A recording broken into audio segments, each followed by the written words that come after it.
America और Iran के बीच दूसरे दौर की वार्ता फेल होने के बाद एक बार फिर जंग जैसे हालात है। वहीं दूसरी तरफ इजराइल ने बड़ा कदम उठाया है और अमेरिका की पहल पर लेबनान और इजराइल ने युद्ध विराम को 3 हफ्ते बढ़ा दिया है।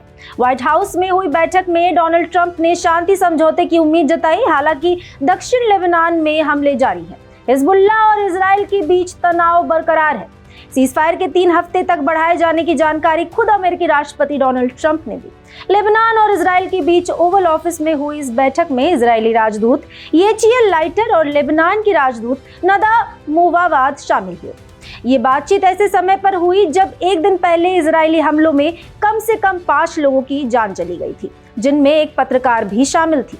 वहीं राष्ट्रपति ट्रंप ने कहा है कि बैठक काफी अच्छी रही और अमेरिका लेबनान को हिजबुल्लाह से खुद को सुरक्षित रखने में मदद करेगा। हालांकि हिजबुल्लाह के प्रतिनिधि इस बैठक में शामिल नहीं थे।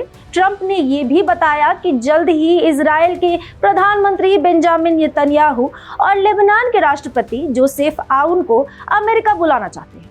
उनका मानना है कि इस 3 हफ्तों के युद्ध विराम के दौरान दोनों देशों के बीच शांति समझौता होने की अच्छी संभावना है। इस बैठक में अमेरिकी उपराष्ट्रपति जेडी वेंस, विदेश मंत्री मार्को रूबियो, इजराइल में अमेरिकी राजदूत माइक हकाबी और लेबनान में अमेरिकी राजदूत मिशेल ईसा भी मौजूद थे। इजराइल और लेबनान के राजदूतों की बात के बाद 17 अप्रैल को 10 दिन का सीजफायर लागू हुआ था, जो रविवार 27 अप्रैल को खत्म होने वाला था।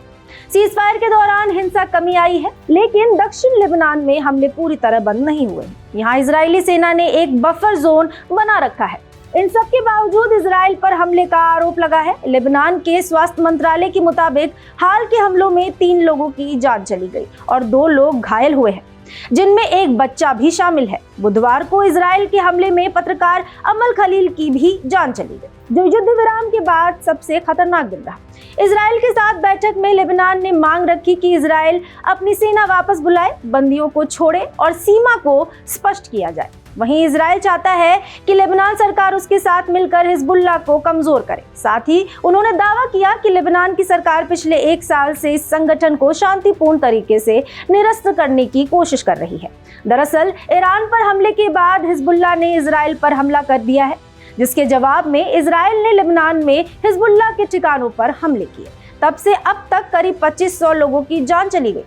इजराइल ने दक्षिण लेबनान के 5 से 10 किमी तक के इलाके पर कब्जा कर रखा है, ताकि अपने उत्तरी हिस्सों को हमलों से बचाया जा सके। वहीं हिजबुल्लाह ने इजराइल की कई शर्तों को मानने से इनकार कर दिया है। अब देखना दिलचस्प होगा कि इस सीजफायर के बाद लेबनान में हालात सामान्य होते हैं या नहीं होते हैं।